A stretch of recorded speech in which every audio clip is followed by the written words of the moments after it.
Good afternoon, everyone. This is David Stearns with Haley Marketing, and welcome to today's Lunch with Haley webinar. Today, it's my pleasure to welcome Tom Erb as a guest presenter. Tom, who I'm sure many, if not all of you know, is the head of Tallann Resources, knows everything about staffing that there is to know, and is going to really help us deal with what is probably the #1 issue in the industry right now, avoiding those candidates or solving the problem of the candidates who either don't show up for the interview or don't show up for the job or just don't engage with your staffing company. So Tom, I'm going to jump out and take it away. All right, thanks, David. Thanks for having me, and thanks everybody. Appreciate your time. So yeah, this is definitely a timely topic, and timely also because it's October, so we can use the ghost theme. So kind of a double meaning. But you know, one of the things that we have seen over the course of the last 6 months, we've seen a lot of changes. Obviously, you know, that's not shocking to anybody. But what we're seeing is that we are not only back to where we were in many cases, in most verticals, most markets, as far as the lack of candidates, but we're actually in a worse position because of some of the other challenges that we're having and some of the kind of the headwinds that are going against us. And so what can we do about this? And I'm having conversations, not just on a daily basis, but 4, 5, 6 times a day with my clients that are all staffing companies across the US about this phenomenon of ghosting and how do we address that and how do we overcome it? Because it really is causing us to, it's stunting our growth, right? We've got, in many cases, hundreds, if not thousands of open positions. And so that's what we're going to talk about today, because there are certain things that I see over and over again that we can be doing to actually have a pretty significant impact on this ghosting phenomenon. So just as if you don't know what ghosting is, it's good for us to all be on the same page and use the same definition. But if anybody does not know what ghosting is, which I don't think you would have signed up if you didn't know what ghosting was, but ghosting is really the act of candidates going silent on us. And that can be through a variety of ways. It can be, you know, they apply for a job, we reach out to them and they don't respond to us. They apply with us, we start to have conversations with them and they stop communicating with us. They don't show up to our first interview in person, or even on the phone if we're still doing it on the phone. They don't show up to client interviews. They don't show up to assignments, or they may show up for a couple of days and then all of a sudden they stop showing up. So this is an issue that we've always had in the industry. That's nothing new, but the volume of no-shows has increased significantly.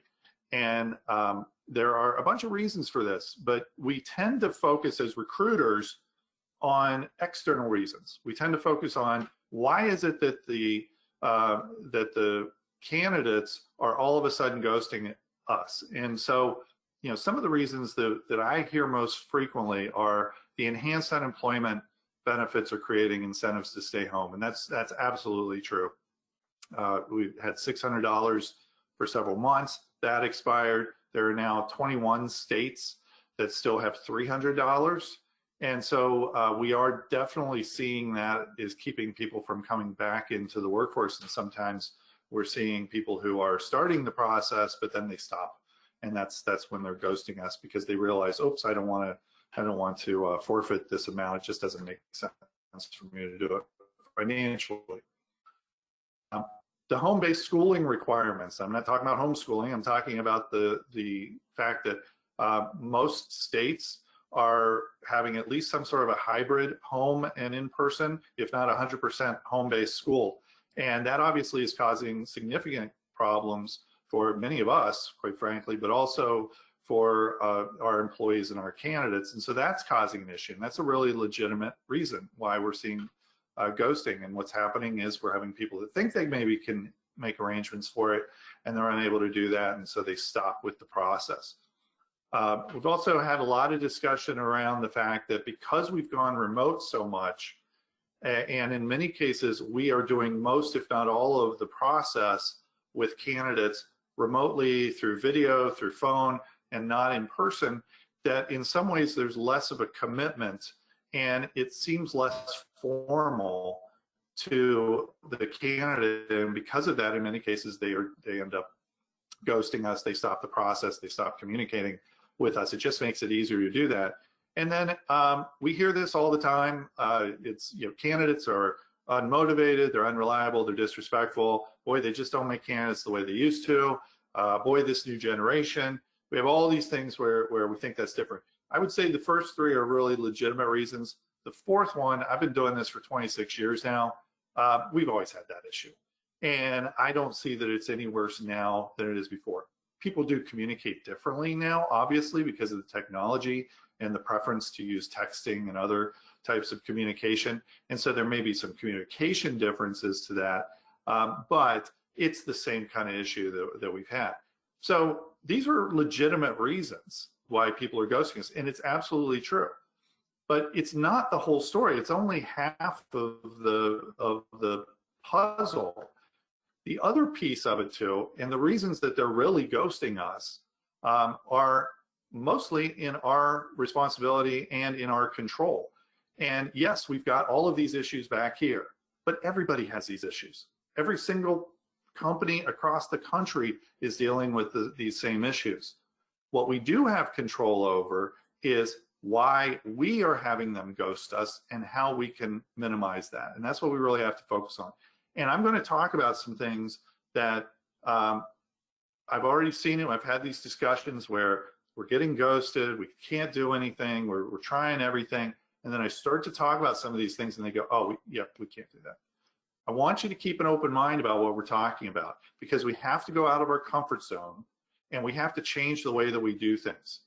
Beating our head up against a brick wall harder doesn't help us anymore. So what we need to do is really take a look at what is it that we can change? What can we do differently that's going to make a positive impact and is going to allow us to get more people to take jobs, stay on jobs, talk to us, call us back, show up to things. The first piece, and I'm going to go into detail about these, I've got five different reasons, and then we're going to come up with 5 strategies on how to address each one of these throughout this session. The first one is you're fishing in a fished out pool. And we all know what that means. I have my son, he likes to fish. We just recently started fishing. And when we go to a place, he goes, is it a stocked pond? And so it's the same kind of thing. Are we fishing in a stocked pond, or are we fishing in something that everybody else has been fishing in also, and it's fished out? We're too slow. There are a lot of things that we do that are just too slow for the way things are moving now. And we're going to talk about that.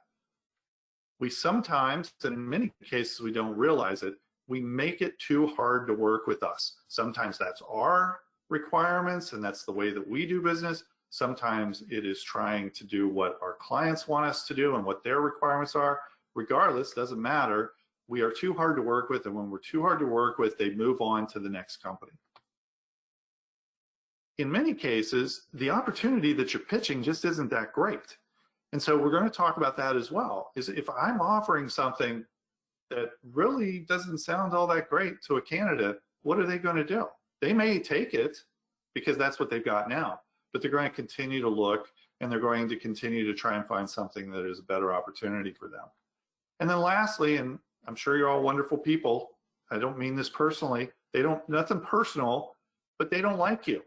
And it's not that they dislike you, it's just that they don't like you. In many cases, we are processing candidates rather than recruiting them. And there is a huge difference. And because of that, we're not creating an opportunity for them to actually like us. And when they like us, good things happen. So we'll talk about that in a second as well. So let's start with the first topic here, which is you're fishing in a fished out pool. Okay. When I talk to staffing companies and they say, you know what, we're really struggling to bring in candidates, my first question is, what are you doing? The most common response, 98% of the time, is, well, we're posting on the job boards and we're posting on social media. Okay, that's what everybody's doing. Absolutely everybody is on the job boards. They're all job board centric. It is so infrequent that I talk to a company that is doing other things, and I don't mean just some other things, but where their strategy is not completely revolved around the job board. And because of that, yeah, that's where the candidates are, but that's also where everybody is fishing. And it's not just staffing companies, it is all companies that are out there. The easiest thing for a corporation to do is to throw a job posting out and see what they get. And because of that, there's so much competition that we're competing against. That is where our greatest competition is. And the qualified candidates, even slightly qualified candidates, have lots and lots of options. And so we're going to the place that has candidates, but we're also going to the place that has by far the most competition. So what can we do with this? Well, this is strategy number one. Strategy number one is to expand our recruiting avenues. Really take a look and say, where else do we need to go? And I'm going to start with a place that anybody who knows me, any of my clients that are on the call, anybody that's seen a previous session that I've done about recruiting is going to probably roll their eyes and go, oh, here he goes again. But the number one place is your database. And we're talking about going out and trying to constantly recruit new people in these markets. And yet we have tens, maybe hundreds of thousands of candidates in our database. And the pushback that I always get on it is they go, yeah, but Tom, those candidates aren't responding to us. They're not available. Well, first of all, if we just go and we just say, okay, our database is representative of the economy and of the talent pool in the United States, or at least in our market, right? If we just look at that, then about 8.5% of those people should be unemployed. We've got another about 9%, according to data, that should be in a job but actively looking for jobs. And we've got up to 75% of that workforce that would entertain an offer. And we've seen that in study after study after study, up to 75%, including the unemployed and the active, that would entertain an offer if we present the right thing in front of them. However, most of them are not actively looking for a job. We've got 8.5%, we've got 9%. So we've got 17.5% roughly, varies based on your market. But let's say we got about 17% that are looking. That means 83% are not actively looking for a job. When we do hit our database, what do we tend to do? We tend to post jobs. Hey, would you be interested in this job? Hey, we have this job. Would you like to talk about it? 83% of them don't care about it.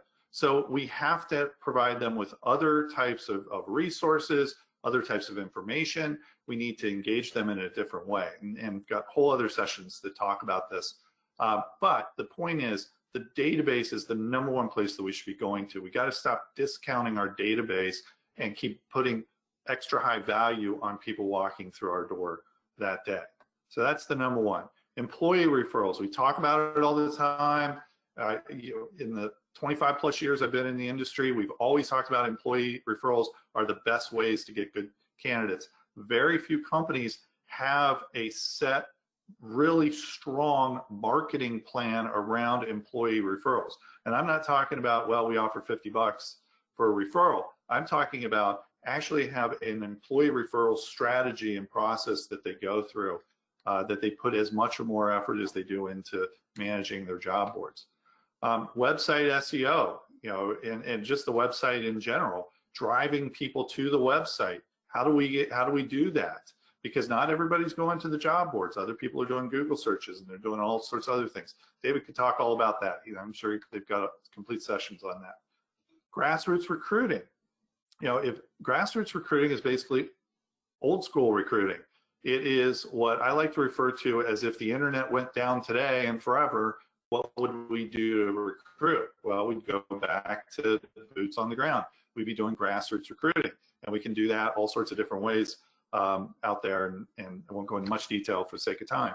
Social media, obviously Facebook is popular, LinkedIn is popular for more of the professional skill sets. How do we maximize that? What are we doing on social media? What can we be doing that we're not doing?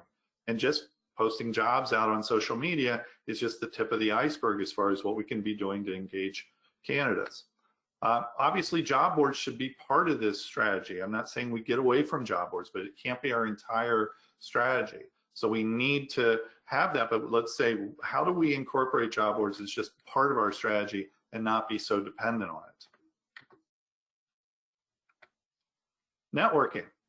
What can we do to network? What can we do to be involved in associations, particularly for those of you that are in more professional skill sets or very specific type of skills or trades or those types of things? What are the associations I can be involved in? Where do they go to network? How can I get involved in those? Obviously, there's not as much in-person networking, but I can tell you that just in the past few weeks, we are seeing more and more organizations that are starting to have in-person networking events again, which is a great thing to see. And then the last one is, how do we leverage sourcing technology to do a lot of this for us and get them into the database? And then once we get them into the database, then we have a process for engaging candidates and keeping in front of candidates. So are there things that we can do? And there's all sorts of different types of sourcing technology out there. There are, technology that will go out and pull off of different job boards, that will go out to social media and pull off of it. There's chatbots. There's all sorts of different types of social technology that we can utilize and to speed up the process and make it more efficient. The second piece is that we're too slow. And when I ask staffing companies and recruiters, how long does a good candidate last on a job board? The average response I get is an hour, maybe 2 hours, a couple hours. My next question is always, how long on average does it take to you to respond to an applicant? Oh, we respond within 24 hours. Or 1 to 2 days. We've got a disconnect there. And we've got a major disconnect. If the best candidates are only lasting a couple of hours, then we need to be faster. And I did a session a couple weeks ago, and they actually had a chat going. And it was actually for an HR conference, and the chat was going. I actually had pre-recorded it, and so it was playing pre-recorded, and then I was answering questions in the chat. And when I started to talk about having really fast response times, we're talking within an hour, within 2 hours, they go, we can't do that. There's no way I can do that. And my response is, then you lose out. If you're not the first ones there, then you're going to, by the time you get there, they've already had discussions with others. Because when people are applying to your job, they're not just applying to your job. They are sitting down and they're applying to, in some cases, dozens of jobs. And depending on which job board that they're on, they enable them to mass apply to multiple jobs, to dozens. And so you are competing against others and you're getting to them too slow. The other piece to it too is, what percentage of your candidates are applying on the weekend? And so some questions that I want you to ask, get ahead of myself a little bit. Here's some questions I want to ask. How long are my candidates available? So give me a sense of, do I have some time, or do I need to reach out to them immediately? And in many cases, we need to reach out to them immediately. They may be available for a few days, but we want to be at the front of the line, right? We want to be the first ones to talk to them, and we want to get them excited about us. We want to get excited about the prospect of working with us, with working with our clients, maybe what types of positions we have, those types of things, so that as others reach out to them, they already may potentially have some level of commitment to us. And I'm not naive. I know that people have varying levels of commitment, but there also is the opportunity to create some commitment with some candidates. How fast do we typically respond to an application? Talked about this before. Had a client that was getting feedback from their branches. They have over 30 branches in the US. Branches were coming back and saying, we're not getting much candidate flow. We're not getting enough. We need to invest more in job boards and more in recruiting. And so what they did from corporate is they applied to each one of the positions. They had a fake candidate and applied to each one of the positions, or to one position in each of the 30 offices. Those branches that were saying they didn't have enough candidate flow took on average 3 days to respond to an applicant. And when I've told that story to others over and over again, I get the same response, either, yeah, I wouldn't be surprised if that's the same with us. We've done something similar and we saw similar results, or sometimes even worse. Or they say, yeah, I can see that. I don't think ours is that bad, but it's probably not that much better. And so we're not putting enough focus on it. What percentage of my applicants apply during non-business hours?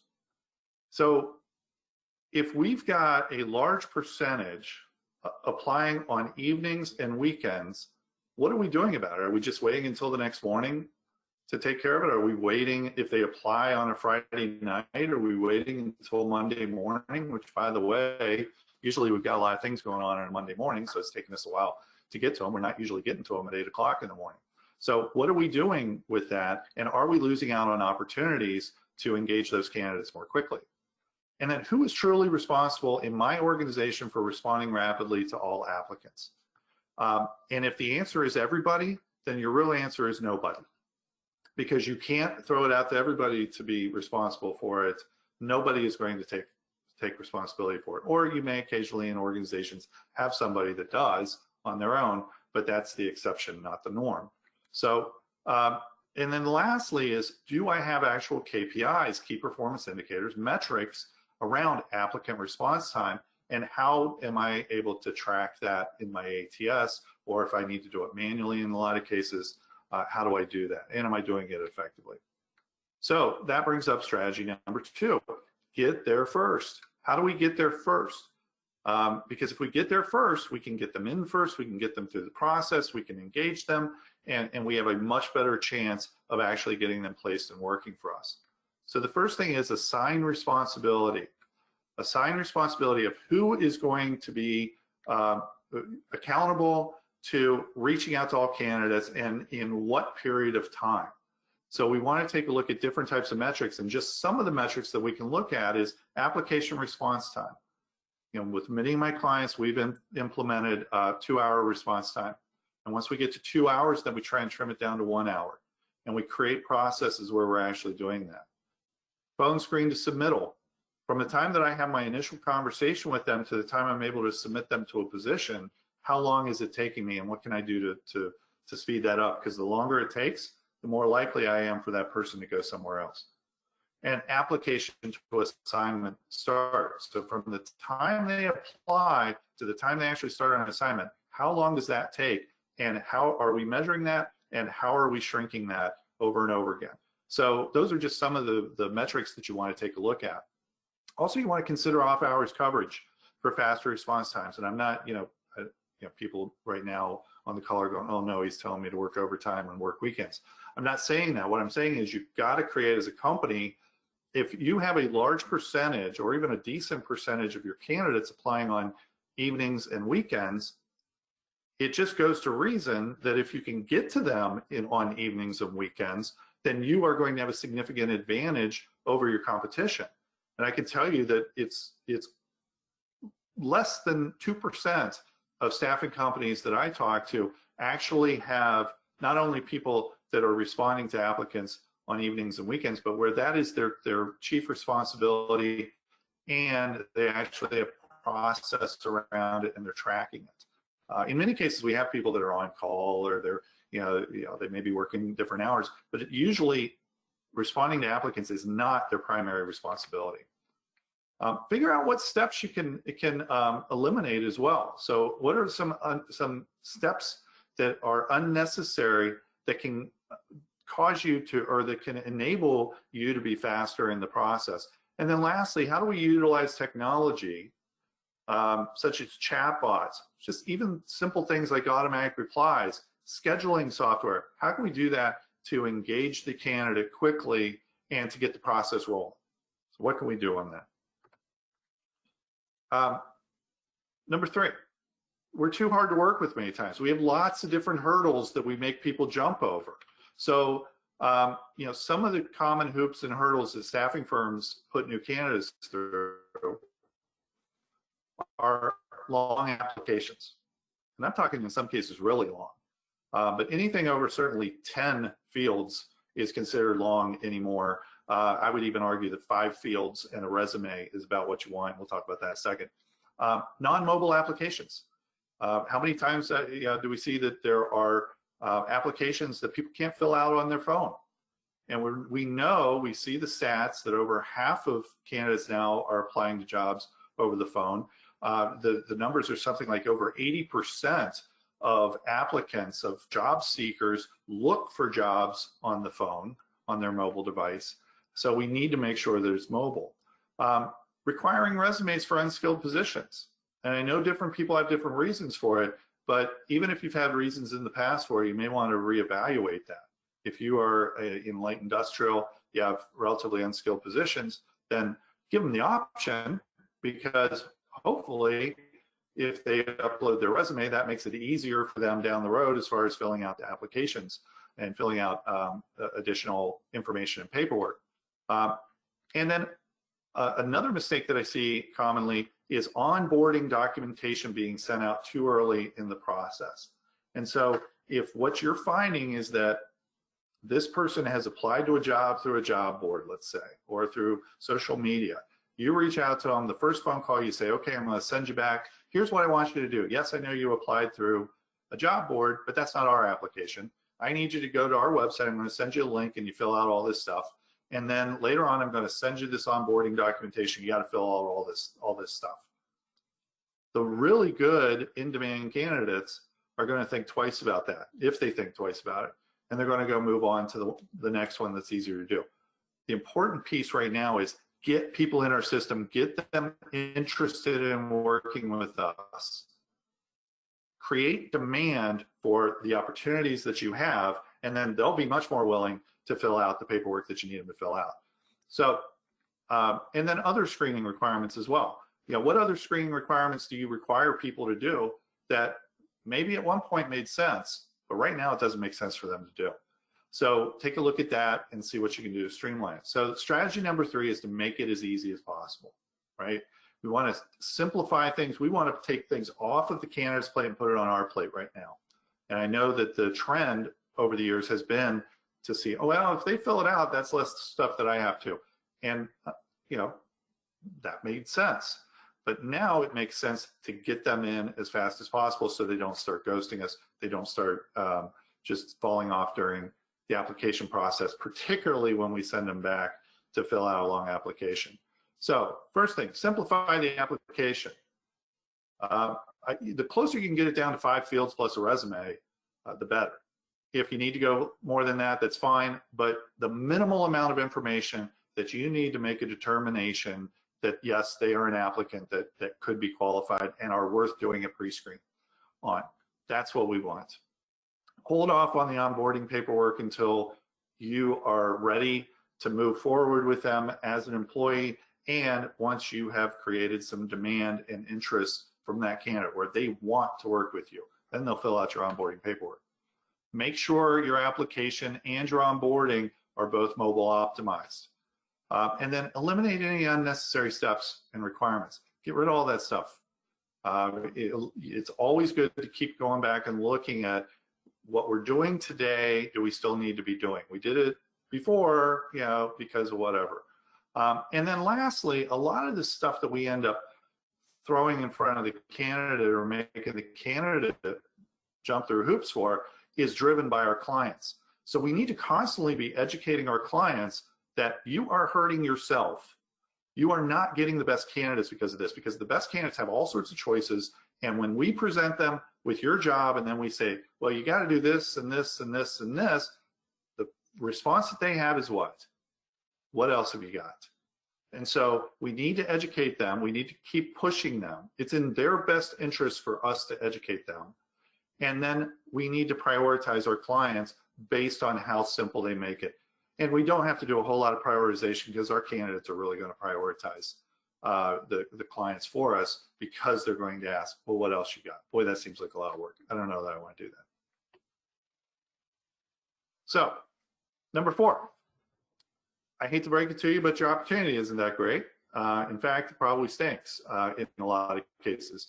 And that's not a surprise to a lot of people. There are a lot of cases where we are going out and we are trying to fill jobs that are not great jobs, that are not great opportunities for the candidate, that maybe don't even match up with what the candidate is looking for. And in fact, the really good jobs, we don't tend to have as much trouble filling, so we're not taking as much of an aggressive effort to fill those positions because they kind of fill themselves. So Some questions to ask yourself. One is, what opportunity, if any, am I offering them? When I am first having a conversation with them, am I talking about specific opportunities? Am I talking about opportunities in general? And what is it that I'm actually offering up to them? Is it something of value that's going to create demand? And that's the whole problem. We have lots of demand for that candidate. They right now don't have a lot of demand for us. Why would they want this opportunity? And are we able to articulate to them? One of the great things that I always ask clients is, what are the 2 or 3 biggest selling points of this position and or your company?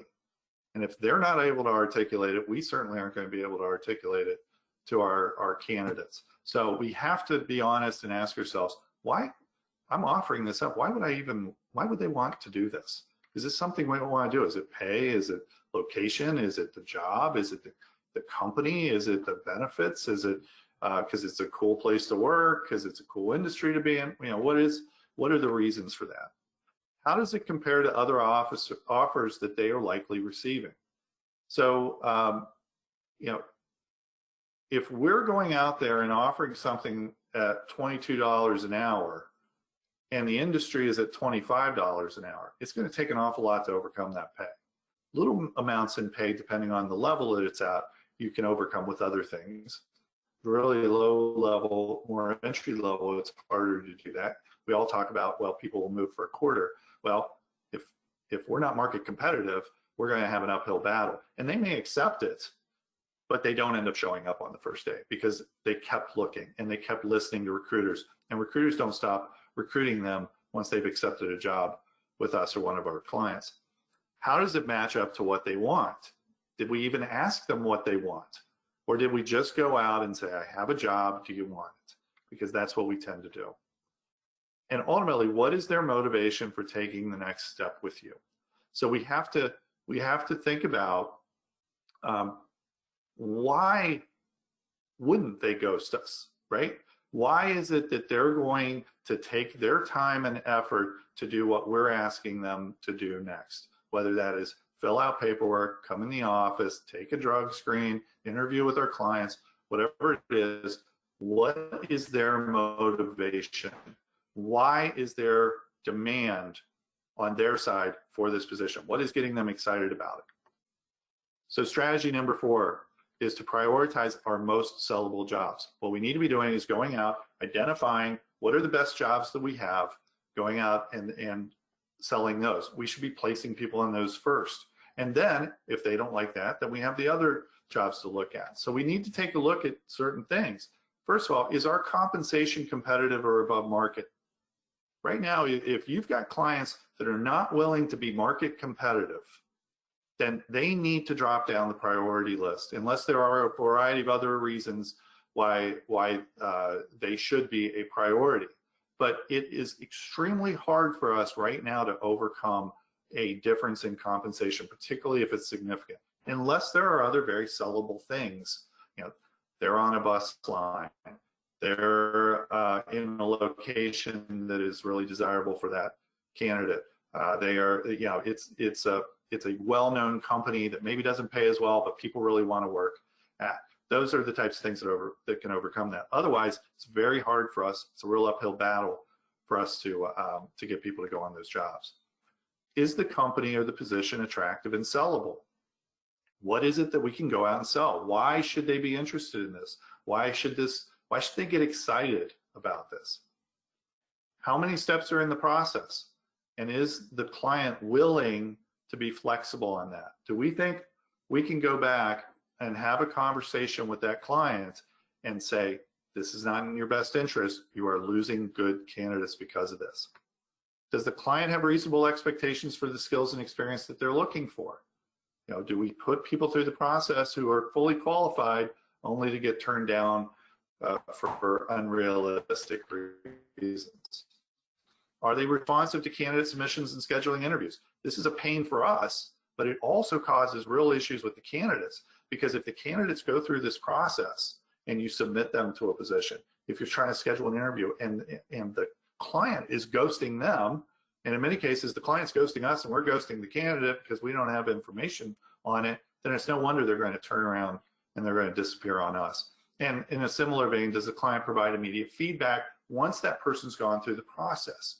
We need to be able to get back to that candidate, whether they've been selected or not, on what the next step is and if they're moving forward in the process. So based on that, then what we need to do is we need to come up with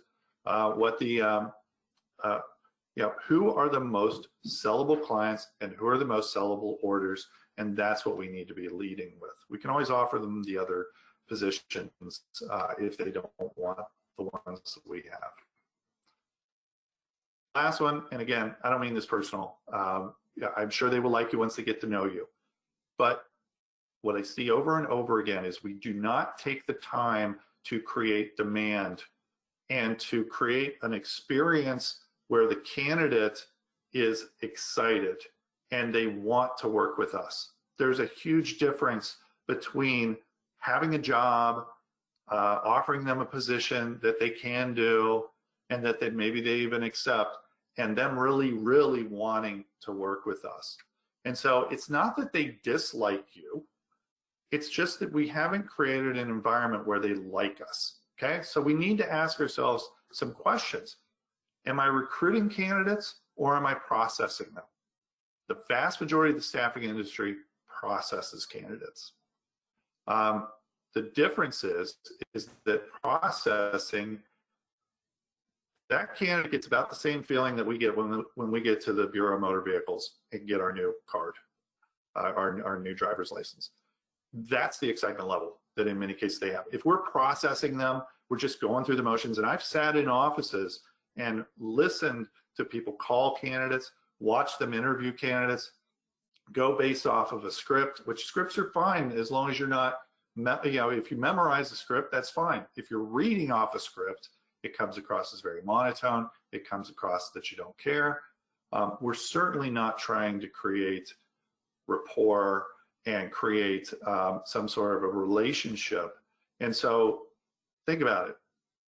Currently, how we do things, are we just processing candidates, or are we actually taking the effort and the time to recruit them? Are we focused on the candidate, or are we focused on filling a job? 95% of staffing companies are focused on filling a job, and we go out and find candidates who will take that job. We need to focus on candidates, and then we will be able to offer them the jobs that we have, and we'll be able to find the best fit. And when we find the best fit, they tend to show up, they tend to stay, our retention increases, our time on assignment increases, which means our billable hours increase, which means our profit per employee increases. So all of those things lead to good results. How do they feel after your initial call? Think about it. Go back and think about the calls that you have, the pre-screen calls, the first time that you reach out to an applicant, and ask yourself, when they got off the phone, how did they feel? If the answer is nothing, they didn't feel one way or the other, then we process them. If they got off the phone and they were excited and they went and told their significant other or spouse or parents or friends or whoever, wow, I just had this great call. We have a much better chance of that person going on to the next stage of the process. We have to do that in all the stages of the process. Why would they want to work with you instead of another company? So ask yourself that question. Why is it they want to come and work for you? Well, here's strategy number 5. We need to be likable. It all comes down to likability. And I have a picture of a dog because if you think about when you go in to somebody's house or your own pet, how do they respond? They're thrilled to see you. They're jumping all over the place. And I'm not saying you jump on the person and lick their face. But what I'm saying is that we want to have enthusiasm and we want to have them be excited and feel good about themselves when they get off that call. Even if at the end of it, we decided that they aren't right for us and that we're not going to be able to help them, we still want them to get off the call and feel like they were treated with value, treated with respect, that they had a great conversation and they feel better about themselves. We want to greet applicants with enthusiasm, respect, and value. Keep in mind that many of the applicants that we're working with are, in many cases, if they're unemployed, that's traumatic for many people. And so they have some self-confidence challenges at times. In many cases, we're working with different demographics that tend to get processed in different ways and tend to not be treated enthusiastically. 20 years ago, I had the president of the staffing company I worked for made a comment that has stuck with me ever since, which is that we want to treat everybody like an A until they prove us otherwise. We don't start out with everybody's a C and they have to earn the A. We don't start them out as an F and they have to prove us wrong. We want to start everybody as an A. We want to treat every single applicant that we have as if they are our next great employee, because they might be. And even if they're not our next great employee, they can be another good employee. And so we want to be able to treat them that way. We want to focus on what they want, not what we need filled. And here's what the real dichotomy about this. When we start to focus on what candidates want, as long as we're focusing on the skill sets that we recruit for and we have jobs for, we will actually fill more jobs than if we go out there trying to fill a job. And we will keep people in there and all of the good things that go along with that. I think it's very important that we develop relationships with candidates. And one of the great ways to do that is to assign a staffing specialist, a recruiter, a career advocate, as some companies call them, whatever you want to call it, to every employee, rather than just say, hey, you can talk to anybody, any of us can help you. What people really want is they want a go-to person. We all want go-to people. We want somebody that we go, okay, this is my recruiter, this is my staffing specialist, this is my career advocate. And when we do that, it does a lot of positive things. If we can build relationships with people, then we go from the person no showing to calling off to saying, hey, I'm going to be a little bit late. Calling off or being late to making sure that they're on time. Quitting their assignment with no notice to giving us some notice so we can find a replacement. All of these things, just these little incremental improvements, happen when we build relationships with these candidates. We can't do it if there is no relationship ownership and they don't feel like they're connected to anybody. I mean, think about it.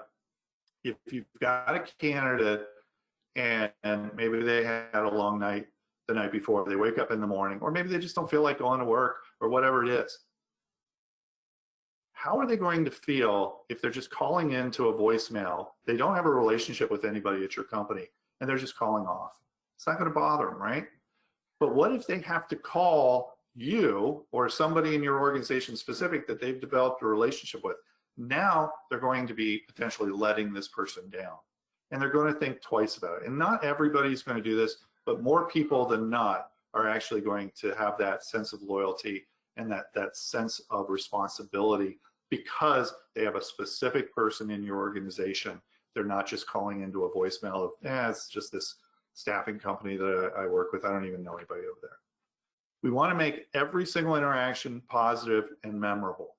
And so for the leaders out there, for those of you that are doing the recruiting, you need to make sure that you're likable and that you're friendly and that you're treating them with all those things we talked about: enthusiasm, respect, and value, and that we're building relationships. For leaders, you need to make sure that you're hiring people, you're hiring recruiters and staffing specialists and career advocates that are likable and like to talk to people and like to build relationships and have empathy and all of those things, because it's extremely important, and that's who's winning now.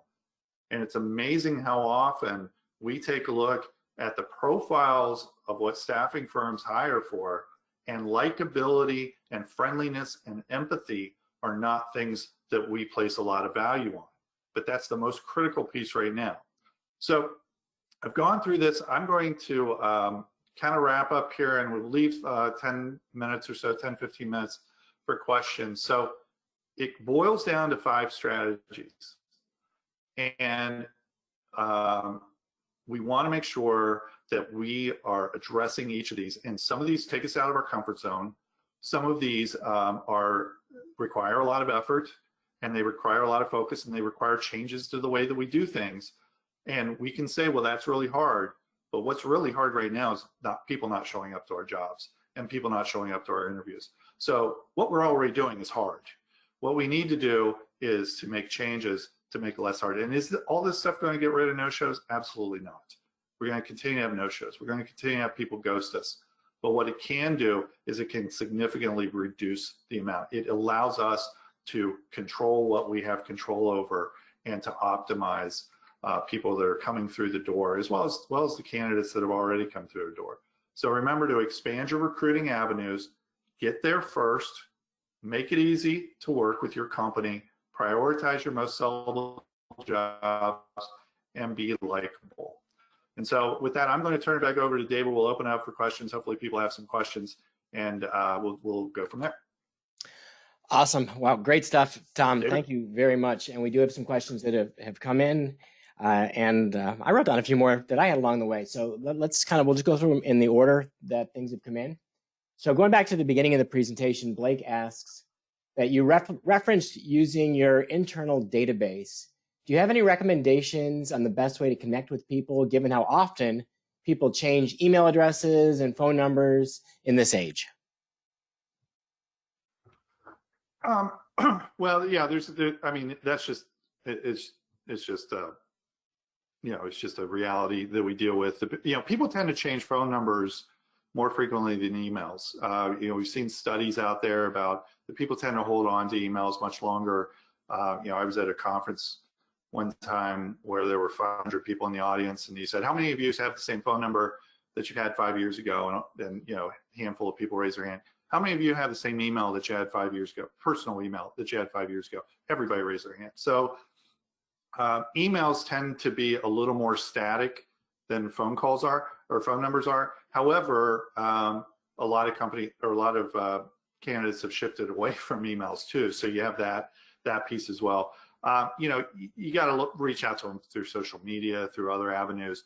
There are actually different types of companies out there that you can update your data with. If anybody wants those, I can track those down. I'm blanking on them right now, but there's a couple different ones that will actually go in and update your data. It's just important to keep in touch with them on a regular basis. And the best way to do that is through some sort of candidate engagement software. Because let's say, if you've been in business for 10, 15 years, you probably have 20 to 50,000 people in your database. And it's just really difficult, if not impossible, to keep in touch with them enough manually. So looking at some sort of a candidate engagement software that we can automate those is really important. And if we do that, then we can keep in touch with them better. We can respond more quickly to somebody changing a phone number or an email. So if their email bounces back or their text bounces back, we can reach out to them a different way and see if we can get it updated. So that would be the way that I would recommend it. David, you can add to that too. You guys deal with that all the time with your marketing. Couple things I could add to that is I've seen some particularly higher level professional IT staffing companies starting almost like consulting firms when they have alumni networks. And once you've been hired on by the client, or you just assignment ended and you didn't re-up with our company, you become part of the alumni network. And you want to, just like your college does, they don't just, yes, they call you asking for money, but they also share their alumni magazine. They share what's going on at the school. People you've placed before, you want to continue the relationship. So let them know about your business, what's going on with you, people you've placed, new clients you're working with, give them advice on advancing their careers, and share those job opportunities when you have them and ask for referrals. Let them continue to participate in the referral bonus program. And one other thing on this one is, if you got an old list of email addresses, Tom, you mentioned, right, 10,000, 50,000, 100,000 plus names, like I don't know what to do with it. One quick trick is to do a matched audience on social media, where you take that list over to Facebook and you say, hey, I want to show ads to everybody I used to work with. Let's match my old ATS list to people's Facebook logins. And it'll match those email addresses, and we can now just advertise to people that are a match. And most staffing companies are going to find that the email address somebody applied with was the same one they used to sign up for their Facebook account. All right, the next question. I feel clients do not want to hear our issues. They say it's our problem. How do we deal with the clients who just want to put the blame on the staffing company? So, yeah. So you're, how am I going to answer this? So the way I want to answer it is up to us to tell the clients when they're wrong. I wrote a blog article about this a long time that said the customer is always right is wrong for the customer. And we're not in the business of selling shoes. We are making major decisions on the viability of their business. We are providing them with talent. And so it is a responsibility of ours to tell them in a very nice way, but convincingly, that they're wrong. And if they are creating issues that they are saying is our problem, it's not our problem, because at the end of the day, we can't fill their jobs. And if we can't fill their jobs, or we can't fill them with the talent, maybe we can fill their jobs, but to get all the crappy ones. We all have clients like that, right? Like they're okay, well, this person is flamed out everywhere else, so I'm going to put them on XYZ company because that's the only one. Well, do you want to be XYZ company? So we need to have those conversations with them, and we need to prioritize based on how much they want to help themselves. So I'm a strong believer in consultative relationships with our clients, and it's in their best interest when we tell them that what they're doing is damaging to themselves. And if they push it back as whining to us, then we just need to be loaded with a lot of data. The more data we can provide them that shows what their competition is doing, the more that tends to illustrate things. And you don't want to show specific competitor information, but you aggregate it and you show it to them to give them. A lot of times that'll catch their attention. Yeah, we had one, our director of recruitment marketing, Matt Lozar, he actually looked at pay rates versus apply rates. And I think this was in July, August timeframe. And not surprisingly, anybody with less than $15 an hour, apply rates tanked. But anybody, and when only was slightly above that extra $600 a week, it was like at $17 an hour, we saw apply rates go up dramatically. So if you can take that data, Tom, you're exactly right, that data, and show the employer across all of our clients, this pay rate equals this level of applications. And if your pay rate is below market, here's the difference in what you're going to see in people applying to your job. And ultimately, yeah, you may say that's my problem, the staffing company, but the candidates I get are all going to jobs. So if you want them going to your jobs, we have to partner together to find a solution, not make it my problem. Right. All right. The next question is, you talked about streamlining the process when people are too slow. And just, you work with a lot of staffing companies. Are there any specific things that you see are steps that people can take out, or common steps people can eliminate out of that process to be faster? Well, the number one thing, yes, there are a bunch of things, but the number one thing is just get to them quicker, right? I mean, it's and the way that you do that, and we've done this with a lot of companies, is we have we silo out responsibilities, and if at all possible, you have people that, in a lot of cases, we'll call them intake specialists or intake coordinators, that their sole responsibility is to handle the intake process. And part of that is to reach out to candidates as quickly as they apply. And in some situations, we've even looked at having people who are part-time weekend, part-time evenings that are available, where they are essentially monitoring their applicants, and they're reaching out to them immediately. There's other ways that you can do it from an automation standpoint too. There's different bots that are out there that can do the big chunks of the process for you before you actually talk to them. So if you're not able to get to them immediately, there are different ones out there like Maya, and Aria has that functionality in addition to other things they do. But so that's a way to streamline the process. The other thing too is it's amazing how often we see companies where we are scheduling appointments in the office out 3, 4, 5, 7 days. And we all know, if we really think about it, those people that we're it's kind of like the weather, right? It's like you can see the 10-day forecast. That 10 days is a complete crapshoot, right? It's kind of like scheduling somebody out 7 days. They're probably not going to show up. We don't know, right? So we need to have more urgency around getting people in.